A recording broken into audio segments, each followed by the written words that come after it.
Well, how the market and a lot of you guys were wrong on this stock. This stock has absolutely smashed it in the last year. And if you bought this stock during the crash, you are absolutely laughing right now. You have a very, very good gains. And I've been trying to do this on the last couple of videos. I've been trying to sum up the big mistake I'm seeing a lot of investors make. I'm seeing it in forums. I've seen it massively in the YouTube comments as well. And I would say 80%, I'd actually go up to 80% had written this stock off. 80% of people are making this mistake in this bear market at the moment. And I'm trying to separate the viewpoint of that a lot of people at the moment have got this view that if a stock is going up, it's a good stock. It could necessarily be a bad stock. And sometimes the stock can be going down. And people have started saying, oh, that stock's down 50%, so that's a terrible stock. I've seen it in the comments with like a company like S4 Capital in the last few days. Oh, S4 Capital's had a bad month, it's a bad stock.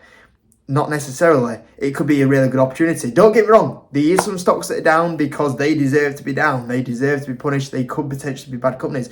But this is the crazy thing that happens in the stock market. Sometimes you can have stocks that go down that are actually very good buying opportunities. And I've been trying to break up this. I don't know what's kind of caused it. I know what's caused it recently. It's the bear market. The bear market has crushed a lot of sentiment, retail investors, and negativity has taken hold. And I'm trying to break this psychological, the pitfalls of the market, as it's called on this chart, and the viewpoint that a stock is down and it's one that you should avoid. And this stock is Meta. Meta is currently up 11% in after hours or pre-market now. And if you bought this stock, and there wasn't many, there was only a select few people that were buying in November time. If you were buying this stock, you are absolutely laughing at now. If you were buying this stock when it was 10 times earnings, you are going, thank you for the opportunity to buy Meta at $88. That's crazy. Meta at $88. And I remember even myself, I even got sucked into it a little bit. I got sucked into the point of view a little bit where like, oh, Meta are making a few mistakes at the moment. Should I buy?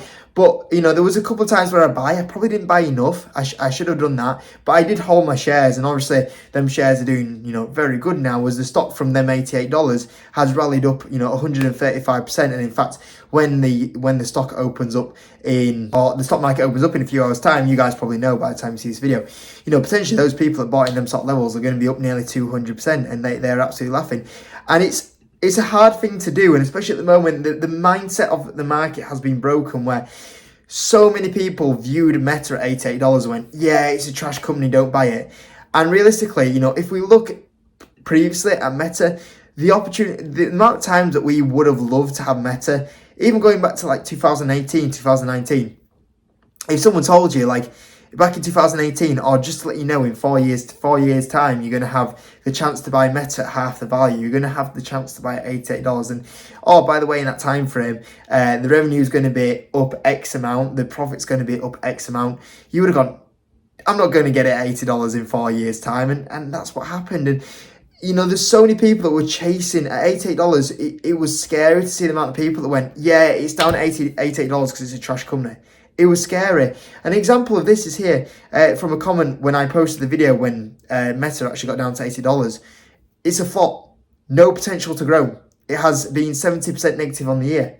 This is from someone called The Storm. Exactly what I'm on about. Someone viewed that stock as being down 70% in the year and gone, it's down 70% because it's a trash company. Another example is here.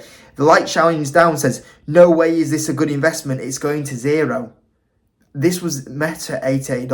Obviously since then it's, rallied up nearly 200%. And, you had people saying these comments. And another one here, Facebook from Ding Peng says, Facebook sucks with so many fake news and spam. Mark my word, it will drop to $30. Withdraw while you can.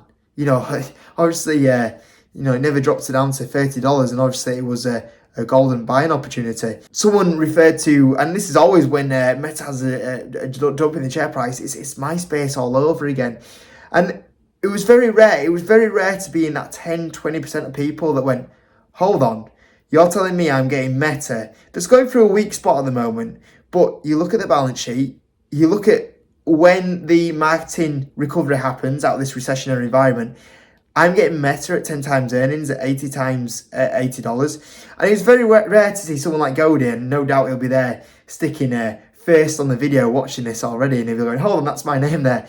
But he said at the time when it had $80, he said, quadruple my position. Share price not being this low since 2016, insane. If you take out the metaverse, etc., it's still an okay price growing company. Very rare to find them sort of people.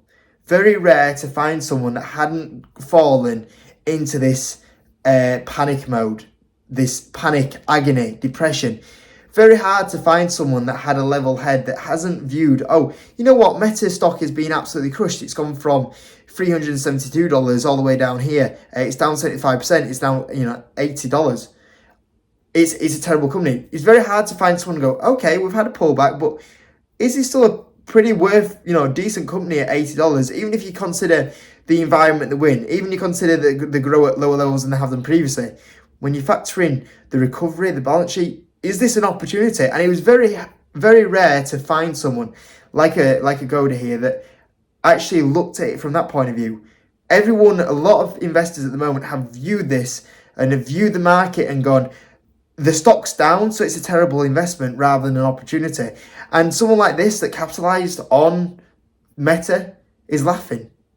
He must be absolutely laughing. He must be up so much at the moment if you bought in that dip that you are looking at absolute genius. And that's the big thing that needs to change in the market at the moment. And obviously, that's something that I'm going to say to start off with, like around the mindset. But getting on to Meta, stock's up 11%. Obviously, the rally has been very good. If you bought in that range, you could potentially be up nearly 200% today.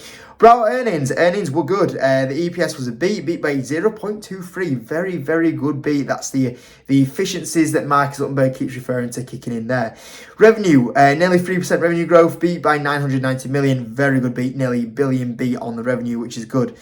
Active users, I'll point this out quickly because I don't know if I highlighted it previously, but increase of 5% year over year. This is a company that is so mega now, such a big company, and yet it's still pulling out 5% user growth, which is absolutely insane. And obviously the new users that come on, they can obviously use to advertise to. So the platform is, one of the big things that was always used as a negative to Meta is that it's a dead platform. Well, clearly it's not a dead platform. It's still growing very well. Now getting into the numbers. Cost and expenses, only up 10%. Revenue, obviously, 3%. Income of operations, down 15%, which isn't that bad at all. One of the big things that is killing the company at the moment, effective tax rate, up from 16% to 22%. I think this actually comes down next year to 20%. So that's another tailwind that will actually kick in a few months' time. Net income, obviously, still down 24%. Daily active users, we talked about that a few seconds ago. If it wasn't for the FX rate, the actual revenue was up 6%. Now, that's really key because you look at that there at 6% year over year about the FX impact. And this is in the period where companies are pulling back this marketing spend. So you imagine, let's go a year's time when the marketing spend starts coming back in the company here. This company is easily going to get back to 10% revenue growth or double-digit revenue growth when you factor in revenue growth will come back through companies spending more on marketing. So this is really impressive. When you take that FX impact out and it was up 6%, and then you think about this is in this environment that we're in, the company's going to go back to very good amounts of growth. That was very positive inside the business. Obviously, mentioned about the headcount. We know that the layoffs are starting to kick in. Matt Zuckerberg has been talking about efficiencies, cutting back, making sure that they start driving back up profitability. And what we saw here is the net income starting to show a bit of a rebound.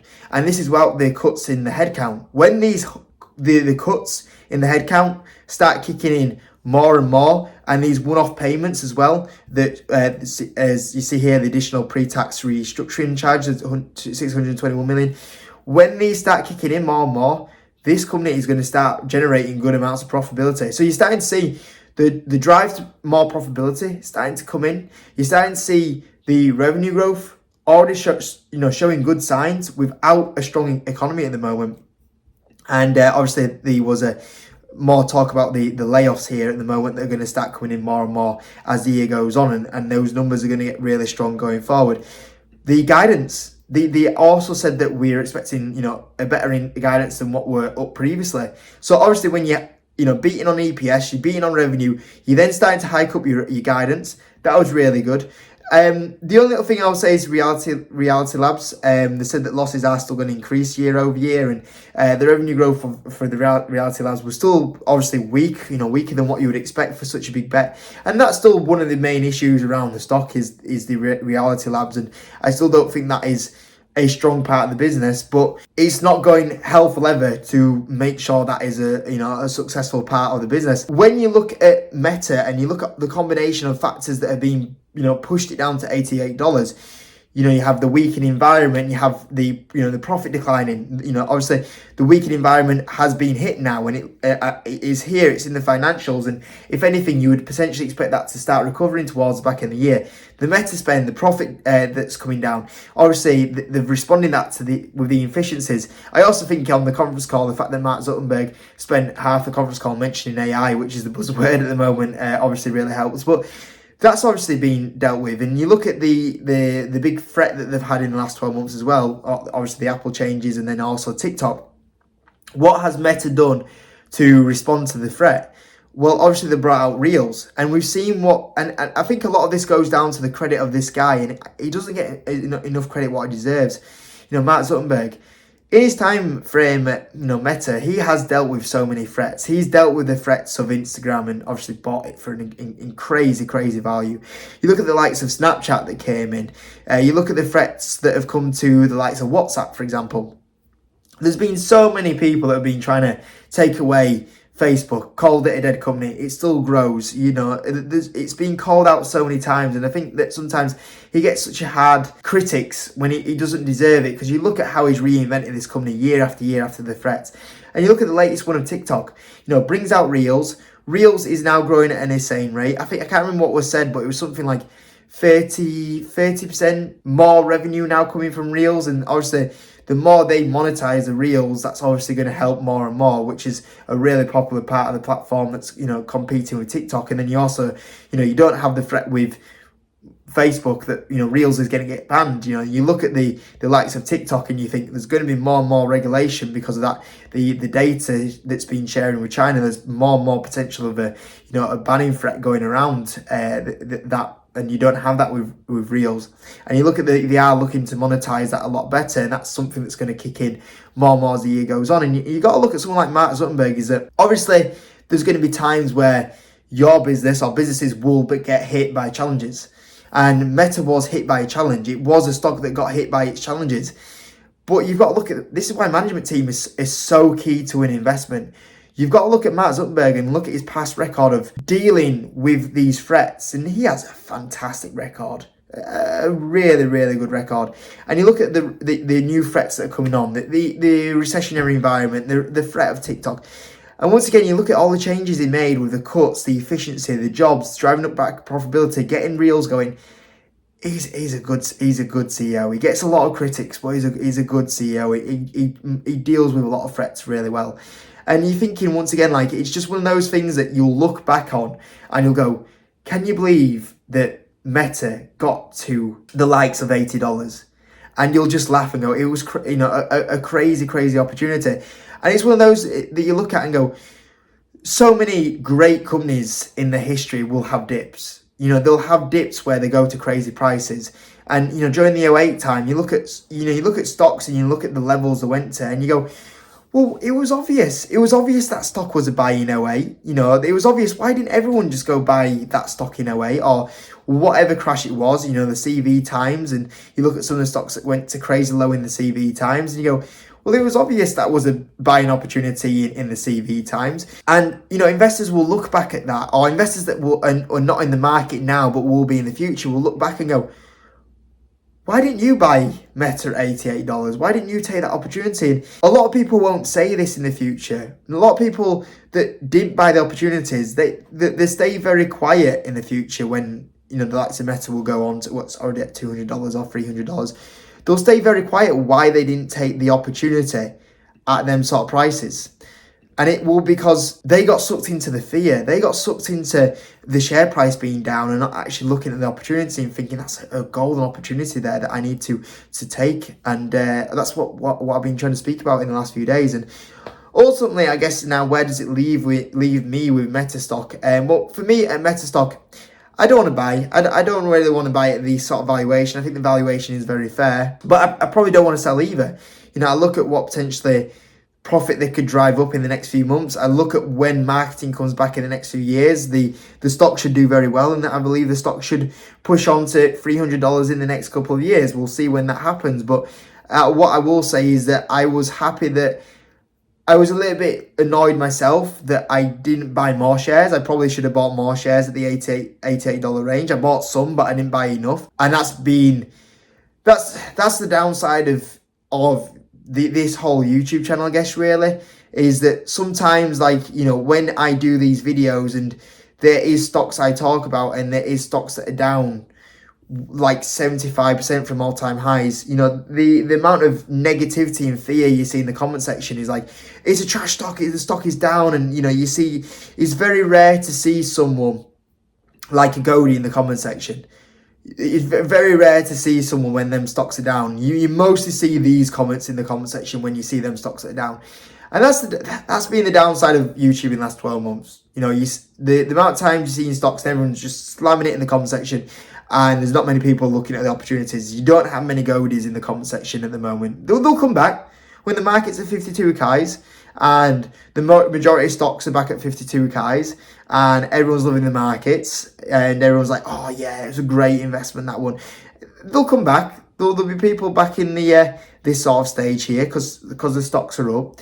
But at the moment, we haven't had that. And that's been the downside of YouTube. It's been the downside that I've done these videos and you've seen so many negativity, and sometimes, you know, I don't focus on the comment section, but when you've got all them comments slamming in the comment section, there's part of you that goes, is there something wrong with it? Is actually something wrong with this stock? Is there actually this stock not going to work out? And maybe that's maybe one of the root causes of why I didn't buy as much as what I should have done.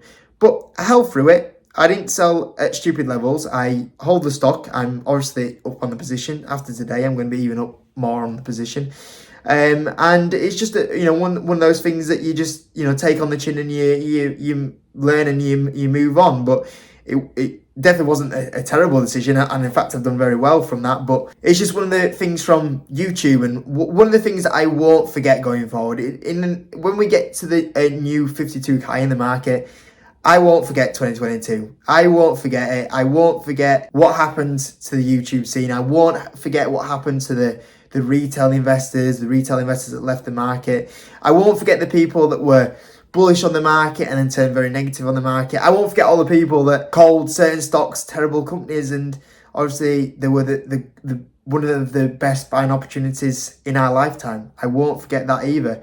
And it was a funny year, 2022. It's a funny year, and obviously we're not out of the woods yet, but it's been good to see what's happened with a bit of positivity, and I'm very excited to see what will happen in the market going forward with a bit more positivity. And I can't wait to see what happens when we have a stock market at 52 highs anyway. So anyway, hope you enjoyed the video. Well done to any of you guys that had the big don't want to say that word because it might get demonetized. The being brave, who are the people who are brave to have to stick in there, and even those that are even braver to buy as well. So well done to you guys. Hope you enjoyed it. Smash the like button. Catch you in a bit.